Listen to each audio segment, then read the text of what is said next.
Massive episode today. I'm in a 2K buy-in league for a chance to win $1 million. And in this video, I'm going to reveal the very, very important early 5 rounds and exactly who I drafted. This is not a mock draft. This is a real draft. This is my league. These are my players. So this is a big episode. We're going to go round by round. I'm going to explain to you who was taken because this is a high stakes league. So getting an idea of who is going where and who these people who paid a high amount of money to get in this league, who are they taking? I'm going to go into that and give you a strategy. I'm actually still in this draft. It's 6 hours slow draft.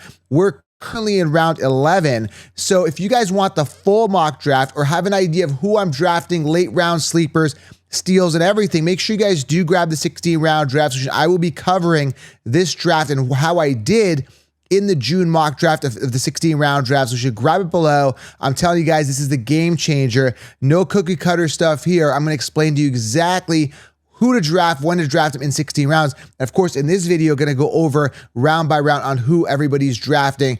Especially these people that draft early, they kind of know what they're doing for the most part anyway, I should hope. Now, some of the guys in this league, I'm going to kind of rip apart because they're not doing a good job, to say the least. But that's my research and analysis and my experience. I could tell that they're going to be in a ton of trouble. So I'm excited to dive in, guys. If you're new to the channel, very, very important. It really helps the channel.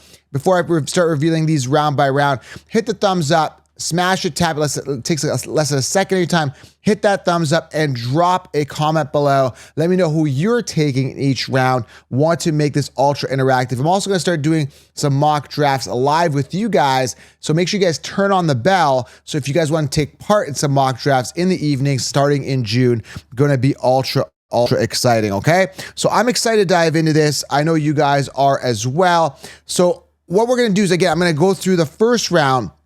I'm going to reveal the first round, second round, all the way to 5 and tell you who I drafted. Now, to give you context, this is a 1-point PPR league with a 1.5 per reception premium for tight ends, okay? 12-person league, 2K buy-in. If you're asking what site I use, now I don't, I have no affiliation with this site, but I've been using it. It's a paid site. Like I don't no affiliation with it, but it's called FFPC. Again, I'm not telling you to go out there and draft on this site. I'm just telling you this is the site I'm using because a lot of people will ask, what site are you using? Where are you playing this? So it is FFPC. That's the site I'm at. But there's different places, things you could play on there, best ball, I'm just happen to be in the main event, which is the Big Money League, okay? So let's go into this. We're going to start off with the first round. So here is the first round, okay? Let's talk about this. I'm going to give you analysis and critique on my pick. So I'm the 1.09. As you can see with the first round, I went with Ashton Jeanty. I'm going to explain to you why I did that. And again, hit the thumbs up, drop. I want to make this interactive. Let me know your comments on this. So we're going to do a full analysis here. This is a real mock draft for a chance to win $1 million. So you got to basically win your league. You got to win out your league. And I believe week 13 to 15, the playoffs start within your league. And then it goes on to the whole, against everybody. I think there's like 5,000 plus teams in the main event. So you basically have the best score. So there's all these rules behind it, but ultimately I'm in it to win it. So you got to take some risks. Okay. So let's talk about it. So ultimately, guys, it comes down to I wanted a workhorse running back here in this first round. Now, I was really excited to the fact that Ashton Jeanty actually fell to me at the 1.9, which is showing me yet again that people still value, these wide receivers. As you can see here, Jefferson, Malik Neighbors, and Puka coming off before Ashton Jeanty, which is crazy. Like, it's absolutely crazy. Why wouldn't you just go Jeanty here? Now we're talking 300 plus attempts happening this year. Workhorse running back. I'm watching tape on this guy. This is why I like to draft earlier, because the more reports come out that this guy is absolutely crushing it, the better, the better I draft earlier because more people catch on, ADP start rising. So what I did here is I wanted to get the best possible running back. Obviously, you can see here Barkley and Byjan coming off. And I'm telling you, man, Barkley's going to see a bit of a regression this year. Having a 2,000-yard season, very unlikely that that's going to happen yet again. But you got to consider and factor in a regression here. Now, these guys obviously going with the wide receivers early. Jamar Chase, CeeDee Lamb, I think was a bit of a stretch here. But again, he's kind of ascending up this year. But Jamar Chase you got to factor in a regression as well, coming off a pinnacle year as well. The Brock Bowers here at the 1.05 is crazy as well because, I mean, it is a tight end premium league, but I always wait on tight ends. And you got to understand that it's a whole new offense there with the Raiders. You know, they're going to be probably run first. They drafted Jack Bash, which I like as a sleeper later. And, you know, it's a different quarterback. It's a different situation. Like, is Brock Bowers going to be fed? I wouldn't pay that much on a tight end early, especially if you learned the lesson last year with Sam Laporta being drafted in the second round. We were getting him as 16 rounders the year before, round 10. So very, very expensive here, I feel, here with Brock Bowers as I'm reviewing this. Trey McBride, again, very expensive as well. I think Marvin Harrison takes a step up, becomes the wide receiver 1 on that team this year. As you can see, Jahmyr Gibbs and Brian Thomas. And listen, I love Brian Thomas. I was the one telling you to draft Brian Thomas Jr. last year, but we were getting him round 8. Why would I pay a first-round pick for a guy we were getting round 8 after they drafted another true wide receiver 1 potentially in Travis Hunter? So more mouths to feed, different scenario. And again, very, very expensive here for Brian Thomas Jr. So comment, guys, below what you guys think of the first round. I think Genty was an absolute steal because even though there's a lot of depth at the running back position this year, you get other guys later, which I'm going to show you some great guys that I like here. Even though you get some good running backs, you know, a little mid to later or outside the first round who could finish top 5 and top 10, you still got to get that, I think, anchor, that ace, you know, that team. I do like Malik Neighbors round 1 as well. He had bad quarterback play last year. Now they've got Dart, who looks good. Apparently, Jackson Dart's looking good. Russell Wilson, they got some options to get the ball to Malik Neighbors, and there's really no competition. So you look at a situation, Malik Neighbors, ultra talented, a guy that demands the ball with no competition. You look at a guy like Brian Thomas. It's just like, man, it's like there's competition there, right? And I like it where I'm drafting a wide receiver where there's a huge gap between like the ace and the backup. So again, there's round 1 for you. So I'm laying it out. That's what I did. I went Genty, and let me know what you guys think there below. So what I'm going to do, guys, now is pull up the second round and tell you what I did in that round. So we're going to wrap around here and do that. So it came back around to me, and here's the thing, right? And all this is going to be laid out in 16 rounds. And it's not just the 1.9 spot. You're going to be drafting from the 1.1, 1.6, or at the end of the draft. So I do 3 mock drafts in there explaining who I drafted, kind of laid out the full mock draft. So if you want to grab and see all that, I'm laying that out in 16 rounds. You get to see that. I do mock drafts in June, July, and August. Everything is laid out. Let's talk about this important second round. So the first round, we know we like those workhorse running backs. I went Genty. I like Malik Neighbors. I do like Bijan if I get him early. So let's talk about the second round here, okay? Second round here, there's a lot to like, but there's a lot to say, hey, you know, I have some question marks. So Amon-Ra St. Brown is super safe. They say Jameson Williams is going to take a step up. As you can see here, Amon-Ra came off early at the 2.1. Devin Achane. I have my question marks about the Miami defense. Jalen Wright's looking really good. Sorry, about the offense there with Miami. I don't know. I don't trust Achane. He's come out and said that I'm going to do better this year and all that. He's explosive, but do I trust this offense? I don't know. There's something about Miami that doesn't make me feel warm and fuzzy when I look at the running back position. Coming off this good year last year, but he had one bad year where he got injured, one good year. What's going to happen the third year? I don't know. I don't know if I trust Achane that much. Now you're saying, well, Joe, how do you trust Genty so much? Well, Genty's a top prospect coming out of the college. We know he's going to get a huge workload. Achane, I don't know, man. They've always kind of run committees there, and he's safe. I don't know. I personally not getting a good feeling out of him, right? Nico Collins, they drafted a bunch of rookies there. Higgins, he's going to get some competition, but he still should be the one. I think Nico's a safe play, but not really a guy I'm looking at. So I was looking at it, and so I'm at the 2.4 here. When it came back around, there were 6 picks in between Genty, and I just still want to go running back. And let me tell you why, okay? I could have easily went London, A.J. Brown, McConkey here. As you can see, they came off a little bit later. I have some problems with those guys. Now, the problem is Drake London, I like him. I think he's primed. Do I trust Penix? You know, there's a question mark there. A.J. Brown, obviously, he's kind of splitting there maybe with Smith, and they've got the Super Bowl hangover potential. So I was kind of like, you know, I'm not excited about A.J. Brown. And then you got McConkey. Everybody's on this McConkey train. But they drafted Trey Harris, the ex-receiver. I think McConkey's a slot guy. They didn't have a true one last year. So listen to what I'm telling you. Last year, I was the one that said, don't be a donkey, draft Lad McConkey, right? Now I'm saying don't be a donkey. Sorry, you're going to be a donkey if you draft Vlad McConkey in the second round. I have a problem with him. I really have a problem. Where is it? I have a problem. I'm trying to get my lefts and rights here. I have a problem with McConkey because, first and foremost, I like the value. So this year I'm looking for the value receivers later, just like I did with Brian Thomas and McConkey last year. I was the one that called it, right? But again, he's a slot guy. They didn't have a true one there. And I don't want to pay a second round pick. I don't. I liked him better.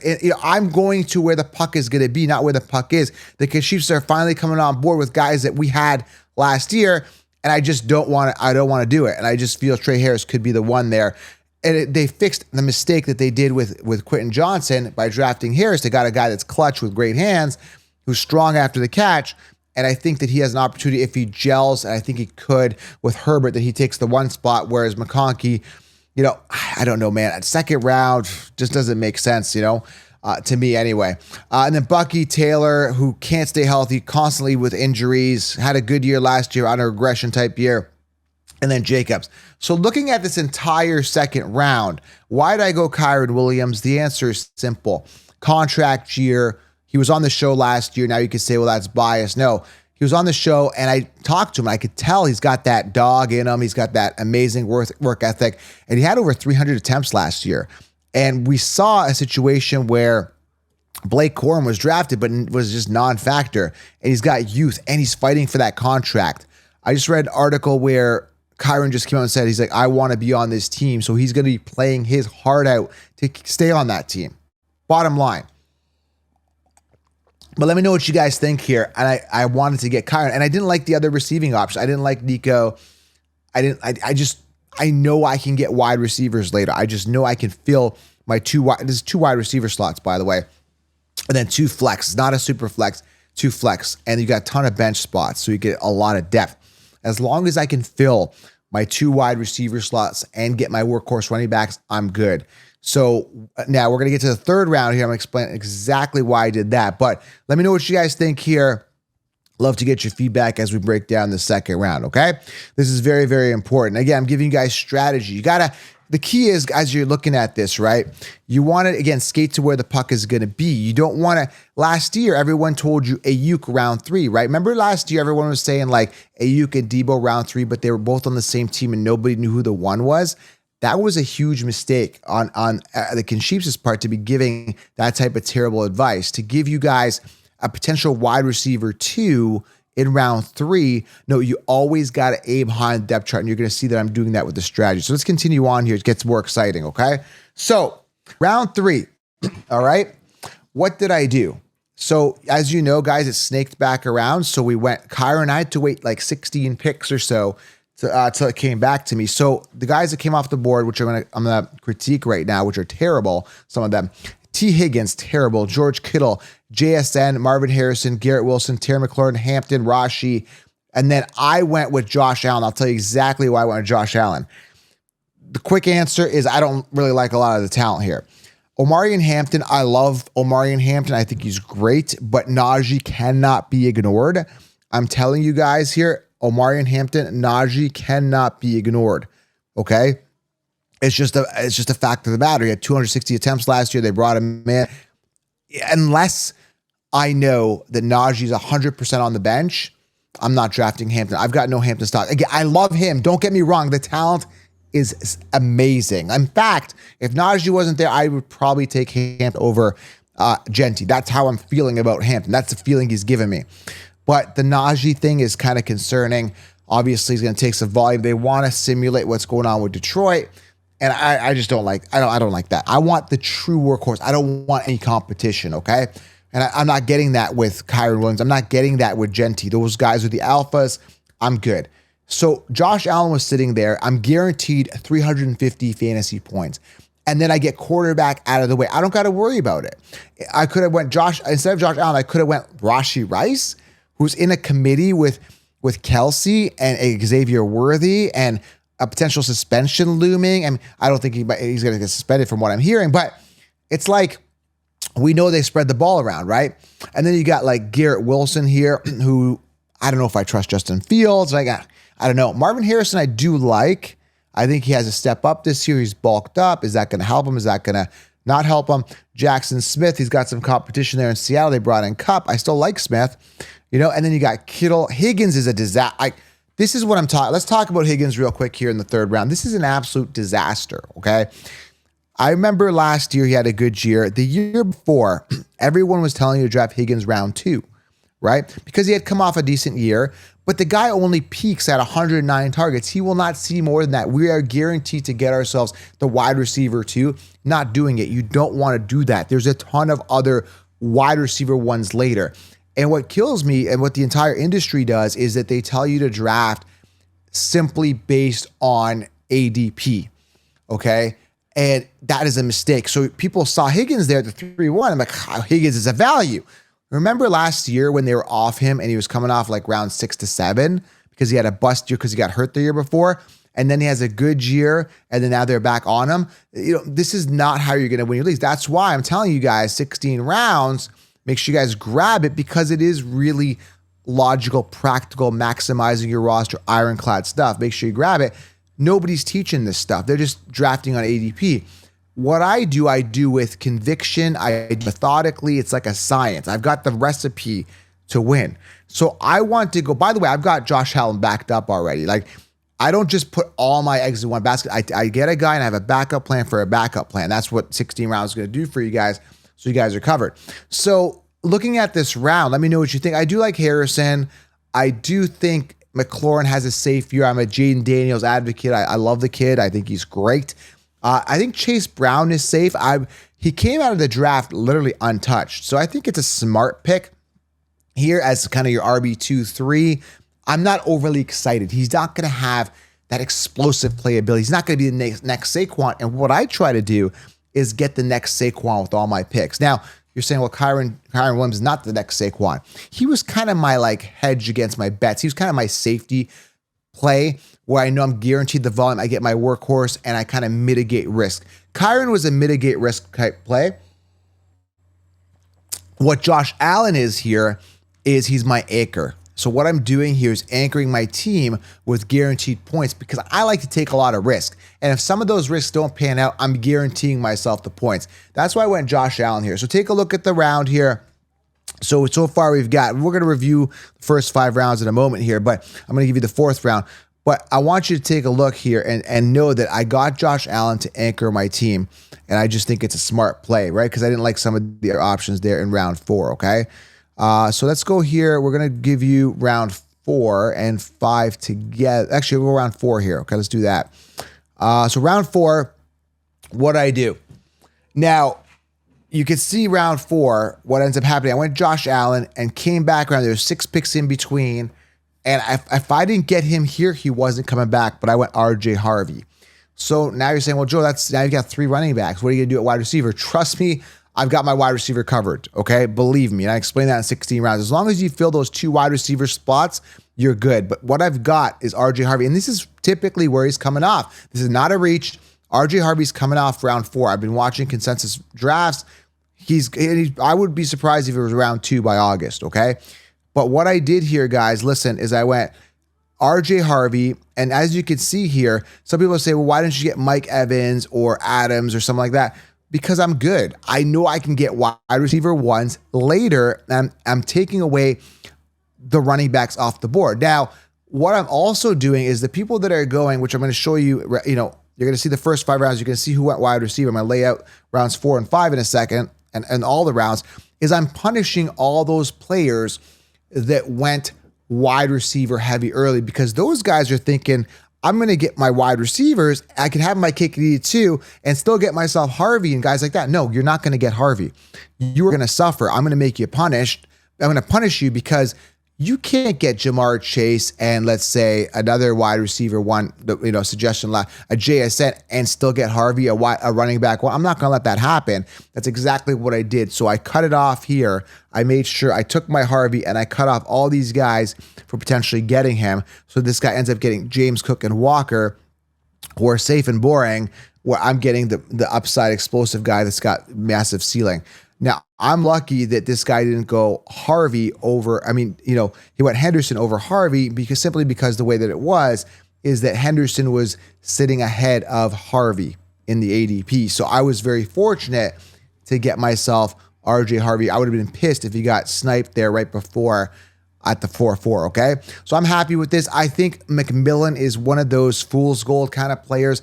First and foremost, McMillan is a great player from what I've seen out of college. I'm not knocking him, but a 4th round for a rookie with Bryce Young throwing the ball when they've got Leggett and Thielen. Thielen's kind of washed up. We know that. On a suspect offense where we have to trust Bryce Young, who kind of came on a little bit near the end of last season. But McMillan in the 4th, I can get other receivers later that are similar positions and even in better situations, depth chart wise, that I can get later, and I don't have to spend a 4-5 or 4-6 here on McMillan. So I think that's a bit of a reach, but kind of they're drafting on ADP. Again, worthy. We're kind of, does this kind of remind you of last year where everybody went DJ Moore and then they went, who'd they go? Romo Doomsday, was it? No, sorry, it was DJ Moore, Keenan Allen, Romo Doomsday rounds like 3-4-5 or 3-5-6, something like that. Xavier Worthy, Rashee Rice. They don't know who the one is, but they're just kind of risking it. Again, I'm going to go back to the example. Deebo Samuel, Ayuk, round 3 last year. Disaster, okay? DJ Moore, I think there's a lot of mouths to feed there at the 4.10. Very high. I'm not high on DJ Moore. I'm just not. They drafted the top tight end, Loveland. They got Luther Burden, another rookie. I think he's going to be more on the special teams, but he should get involved in the passing game as well. They've got Romo Doomsday. I'm just not really a Caleb Williams guy. I don't know if I trust him as well. And then Joe Burrow, people anchoring their team with an ace quarterback. You're not going to get the rushing upside with Joe Burrow. So take a look here. I'm happy with RJ Harvey. Oh, I didn't tell you why I drafted RJ Harvey. That's the most important part. RJ Harvey, the ability to cut looks amazing. 4.4 speed and a great opportunity with the Broncos. Absolutely love me some RJ Harvey. Workhorse potential here with little competition. Audric Estimate was limited to like 76 attempts last year. Javonte Williams did nothing. You know, who else was there? McLaughlin or whatever his name. Nothing. These guys are just bottom feeders. Harvey's hungry. He's exciting. He can catch the ball. He's explosive. Big playability. Man, I'm excited, man. Him and Bo Nix. I'm pumped up about this one, man. I'm telling you, get the popcorn out. I'll be watching a lot of Broncos games this year as well. It's going to be exciting. I just felt it was the best pick, and now I've got myself my ace. Quarterback is done. We'll talk. Let's review, actually. Let's go through it here, okay? So do you guys see my methodology here?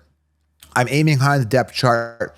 I'm looking at trends. I'm saying, okay, well, that guy I got McConkey last year, round 8 to 9. Now he's a second-round pick. They drafted Trey Harris, looking to fill the void of Keenan Allen from a couple of years ago that they tried to fill with Quentin Johnson. Didn't happen. So McConkey's out for me. Expensive. You know, I'm looking at value. Okay, Brian Thomas Jr. got him round 8. He's a first rounder. Now, okay, that's expensive for a guy we were getting round 8. With Trevor Lawrence, do we really trust Trevor Lawrence? Mr. Goldilocks? I don't know. And they brought in Travis Hunter. You got to imagine that there's going to be distribution going that way. I mean, like that being said, I still think McConkey and Brian Thomas are going to be good. But not for me. Not good enough for me. Not good enough for you. Not good enough for 16 rounders. I am making Brian Thomas a recommendation, but I have a little asterisk saying be cautious, okay? So I'm going to give you guys the the 5th round, and I'm also on that a recap of everything. Let's check it out here. Okay, let me make myself a little smaller on the screen. All right, here, let's recap. So here are the first 5 rounds. And by the way, at 5, I went Caleb Johnson, which is pretty much where he's going, okay? So let's review this. Let's have a good review here of all the teams. But first of all, round 5 here, guys coming off that shouldn't be coming off here. Alvin Kamara, he's older. Hawkinson, Laporta. You know, you can still get other tight ends. Rookie Tyler Warren, for example, in a good situation there. As long as they feed Tyler Warren in Indy, you got something special there. You've got Caleb Johnson. I took Judkins. Here's the deal with Judkins. I love Judkins. I think he's great talent on paper. It looks great. And I went Caleb Johnson before him because they drafted Sampson, who was also a top rookie prospect there. And do we trust the Browns? The Browns are a bit of a disaster. A lot of uncertainty at the situation. They haven't had quarterback situation figured out. Caleb Johnson, you know, there's talk about Jalen Warren being the one. And even in these ADPs, Warren came off rounds after. People are aware that Caleb is the future. The ADP on this particular site had Caleb ahead of Warren, although the consensus rankings have Warren ahead of Caleb. But I went with Caleb because 263 targets are freed up. And just go watch tape on Caleb. He's a monster. He's a beast. He's awesome. He's great. He catches the ball in the backfield, natural lean forward ability, knows for the end zone. He's the guy. Warren, if Warren was the guy, he would have surpassed Najee, and Najee sucks. Najee can't run for more than 4 yards per carry. I think he averages like 3.9, something like that. He couldn't beat him out. So what makes you think he's going to beat out, Johnson, who I believe is better than Najee? So I went with Johnson, another workhorse. I'm getting 250 attempts floor, massive ceiling, RB1 on his team, and I'm good. Now I feel really warm and fuzzy at the running back position. I've got my 2 running backs, for sure locked up, and I'm possibly flexing all 4. Definitely flexing all 4, considering I draft this guy in the 4th round. Now, you're saying, well, Joe, I'm concerned. You don't have a tight end yet. It's a tight end premium league. You don't have any wide receivers. Trust me, when you compare it to other teams, let's take a look at this team with Puka, Christian McCaffrey. It's right before mine, okay? CMC could be good. I think he's ascending up as long as he stays healthy.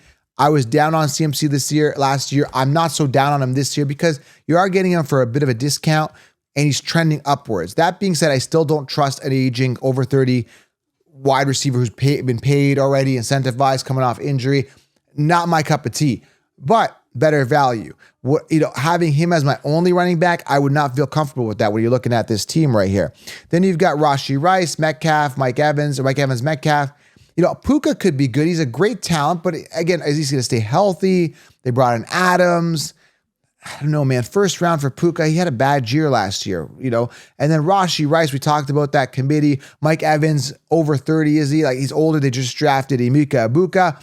They're going to start moving, kind of shifting away from Evans. Metcalf, he's in a good situation for now, but I'm just not really a Metcalf advocate. So don't really like that team. Let's look at the Bijan team here. That's not a bad team. He kind of lost me with the DJ Moore pick here as we're looking right here.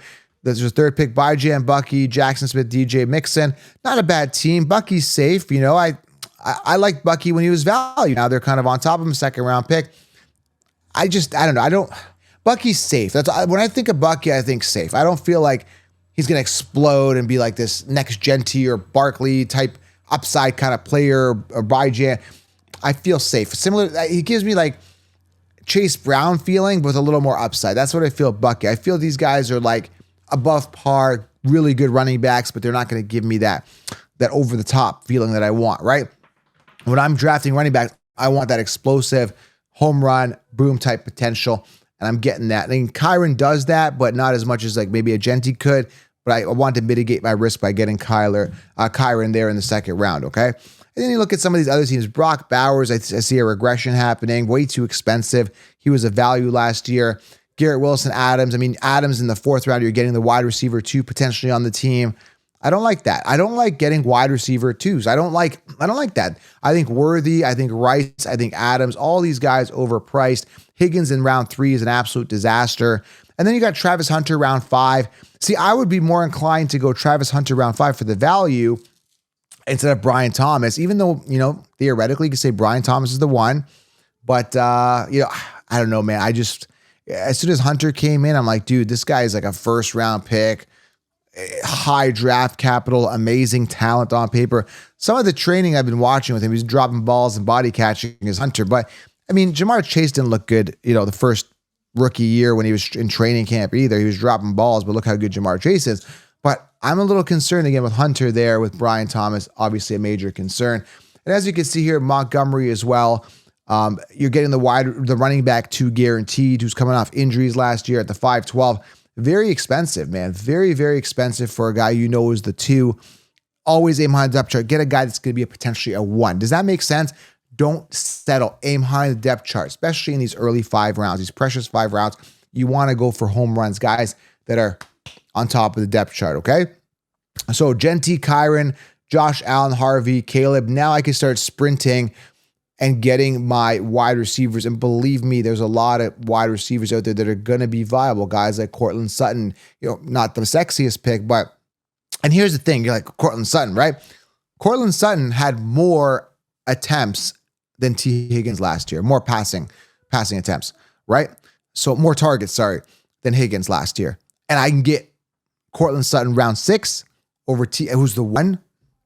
Mind you, I do like Pat Bryant later as a sleeper. Look into Pat Bryant. There's another bonus sleeper for tons of value here today. But Higgins maxes out at 109 targets, and I'm going to spend a 3rd round pick on him? I don't think so, man. I can get other guys getting more targets later and get my workhorse running backs early and anchor my team with the best, one of the best, if not the best, 350 point plus quarterback instead of getting a T. Higgins who's going to max out at 109. Go look at T. Higgins' stats. Maxed out at 109 targets, maybe 110, right? So start thinking, guys. Nobody's teaching this stuff, right? So make sure you guys do grab the 16-round draft solution. I implore you. This is the game changer. You're going to have an ironclad roster, a backup plan for a backup plan. This is it. This is the real deal, guys. Grab that and let me know what you guys think. I'm feeling pretty good after 5 rounds. I love to get your feedback. And there's a reason, there's a method to my madness sometimes. I don't draft on ADP. I'm getting the best guy. Mind you, still Harvey and Caleb coming off round 5, 6 at their ADP, but I wanted the guys that have upside, okay? Subscribe, thumbs up. Hope you guys enjoyed this not even mock draft, real draft, I should say. Big time money league. And let me know what you guys think below. And good luck with your drafts. And fantasy is upon us. Grab 60 rounds. Join the Patreon if you want direct access and follow socials. Subscribe. We'll talk soon.